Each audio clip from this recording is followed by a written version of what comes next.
ధ్యానం ఎలా సాధ్యం? ఎన్నో విధాల సాధ్యమవుతుంది. ఒక్కో స్వభావం ఉన్నవారికి ఒక్కో మార్గం ఉంది. కాని సామాన్య సూత్రం ఇది: మనస్సును స్వాధీనపరుచుకోవాలి. మనస్సు ఒక సరోవరం లాంటిది. దానిలో పడ్డ ప్రతి రాయి తరంగాలను కల్పిస్తుంది. ఈ తరంగాలు మన యథార్థ తత్వాన్ని చూడనివ్వవు, సరోవరాన్ని శాంతిని పొందనివ్వవు. ప్రకృతిని నీ మనస్సులో తరంగాలను కల్పించనివ్వకుండా చెయ్యి. శాంతంగా ఉండు.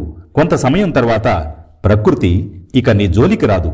అప్పుడు మన యథార్థ తత్వం మనకు ప్రత్యక్షమవుతుంది.